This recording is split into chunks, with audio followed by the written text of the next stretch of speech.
살다 보면 별 생각이 다 들 때가 있습니다. 나에게만 왜 이런 일이 생기냐, 나는 왜 이렇게 지저분하고 안 좋은 일들만 생기나 라고 자책할 때가 많습니다. 하지만 감히 말씀드리건대 사기꾼이 작정하고 달려들면 그 사기에 안 걸릴 사람은 100명 중에 한두 명 될까 말까다라는 겁니다. 그리고 그 사기꾼들은 아주 철두철미하고 아주 똑똑한 놈들이라 보통 사람들의 머리를 훨씬 더 뛰어넘는 존재들입니다. 그걸 절대로 간과해서는 안 될 것 같습니다. 뭐 그들을 칭찬하기 위함이 아니라 불편하지만 그들이 정말 그런 놈들이라는 거죠. 아주 심장이 강심장이고 입도 무겁고 치밀하고 아주 계획적이고 전략적인 놈들이기 때문에 보통 사람들의 마음하고 차원이 들다라고 생각해야 될 것 같습니다. 그래야 최대한 덜 당하고 최대한 덜 곤욕을 겪을 것 같습니다. 우리가 살아가는 삶이 얼마나 힘든데, 얼마나 어려운데, 그걸 그냥 별거 아닌 것처럼 생각하는 사람들은 큰 코 다친다 라고 말씀드리고 싶습니다. 불구속 구공판이 있었고요. 그 공판 기일에 이제 그놈하고 그놈 변호사를 만났죠. 만났고 어떻게 할 거냐, 정리하라 라고 했더니 뭐 이런 거더라고요. 저는 이제 검사가 3년을 구형했어요. 3년을 구형했고 총 금액은 3억 5천 몇백만원, 3억 5천이라고 할게요. 그랬고 그놈은 7,500만원 공탁 걸고 또 한 번 더 공탁 걸어서 이제 집행유예로 빠져나오려고 수작을 부리더라고요. 말도 안 되는 개소리죠. 전액을 변제하거나 아니면 실형 살아라, 뭐 공탁 안 받는다, 뭐 단호하게 얘기했죠. 판사가 저에게 묻더라고요. 하고 싶은 얘기 있으면 하라고 얘기했죠. 저놈은 16년을 알고 지낸 놈인데 자신의 모친이 돌아갔다고 거짓말하고 자꾸 돈 달라고 자신을 압박하면 극단적인 선택을 할 거다, 이런 얘기. 마누라하고 이혼하는 중이다, 재산 분할하고 있는 중이다, 뭐 아파트 팔아서 돈 마련해 주겠다, 온갖 개소리를 해댔다. 근데 지금 와서 보니까 전부 다 거짓말이더라, 법정 최고형을 내려달라 라고 얘기했습니다. 뭐 이래저래 참 말도 안 되는 짓거리였죠. 그 얘기 하나 들으려고 4년 반을 기다렸었습니다. 4년 반. 지금이 2023년 10월 2019년 4월 그때부터 해서 지금까지 쉼없이 달려왔던 것 같습니다. 안된다, 이거는 사기죄가 안된다, 그렇게 말하는 변호사도 되게 많았고요. 이거는 그냥 대여지, 돈을 빌려주고 받고 한 거지 이건 사기죄라고 얘기할 수 없다 라고 얘기하고 무수히 많은 사람들이 안된다라고 얘기했습니다. 경찰 수사관도 도대체 몇 번째 박힌지 모릅니다. 정말 성실하게 열심히 일하는 경찰분도 계시지만 개또라이 같은 쓰레기 같은 경찰도 많다라는 것도 이번에 느꼈죠.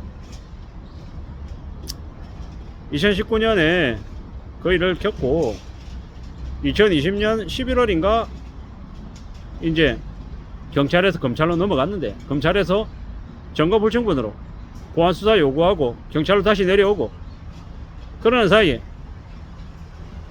이제 경찰서에서 담당 수사관 바뀌고 또 바뀌고 조직 개편되고 이러쿵 저러쿵 하다 보니까 이제 검찰 쪽에서 이제 뭡니까 기소하는 게 2024년 8월이었어요. 올해 8월. 8월이 아니고 올해 작년 11월.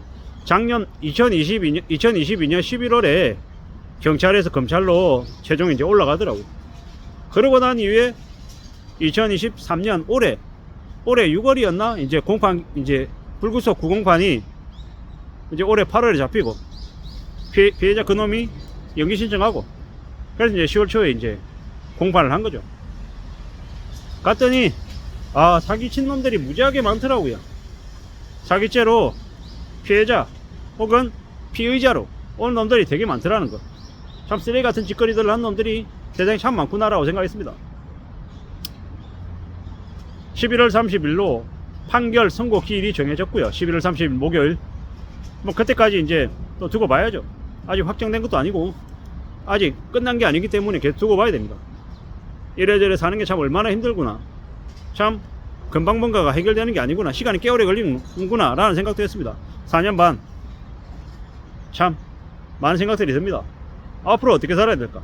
앞으로 사람 절대로 믿으면 안 되죠. 그리고 무슨 일이 생기면 항상 가족하고 상의하겠다, 좀 더 고민해 보겠다 라고 당장 조급하게 성급하게 결정을 내리지 않아야겠다라는 생각도 더 많이 하고 있고요. 산다라는 게 빨리 뭔가를 이뤄가지고 조급하게 결정해서 한 일 중에 제대로 된 일 없더라.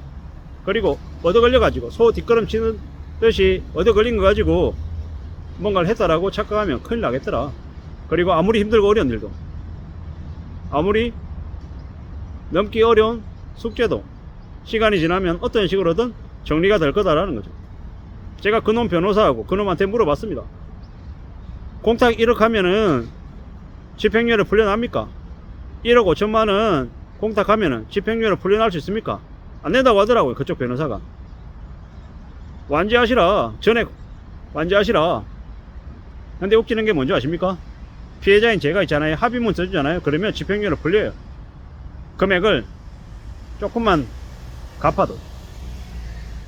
이랬건 저랬건 판사가 11월 30일 목요일로 선고기를 지정해 준 건 기간을 넉넉하게 주고 그 안에 피해자에게 그 사기 금액을 최대한 변제하라고 아마 시간을 그렇게 길게 준 것 같습니다. 뭐 앞으로 어떻게 될지는 두고 봐야죠.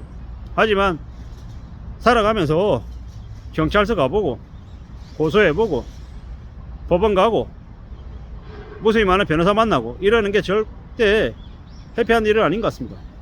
이왕이면 그런 일은 안 겪는 게 좋죠. 근데 본의 아니게 겪게 됐던 거고, 그러면서 세상을 많이 배우게 되는 것 같습니다. 세상에 금방 되는 거 없다라는 거, 그리고 나쁜 짓 저지르면 사필 규정이다, 벌금받게 돼 있다라는 거. 자기 잘못 저지르고 남에게 피해주고 자기만 떵떵거리고 잘 사는 일 따위는 없다라는 거죠. 세상이 얼마나 무서운데 쉽게 뭔가를 해결하겠다? 그런 마음 먹는 놈들이 양아치이고 가짜이고 쓰레기입니다. 쉽게 해결되지 않습니다. 시간이 꽤 오래 걸리는 거고, 나쁜 짓 하면 벌 받는다라는 거. 나쁜 짓 했는데도 벌 받지 않는 세상은 절대로 용납돼서는 안 된다라는 거. 특히나 경제사범들, 사기를 치는 놈들은 처벌이 좀 더 강력해야 된다라고 생각합니다. 그래야 많은 피해자들이 조금이라도 위로가 되지 않겠냐 라는 생각을 해봤습니다. 우리는 더욱더 조심하며 살아야 되고 함부로 사람을 믿어서는 안 된다 말씀을 좀 드리고 싶었습니다. 감사합니다.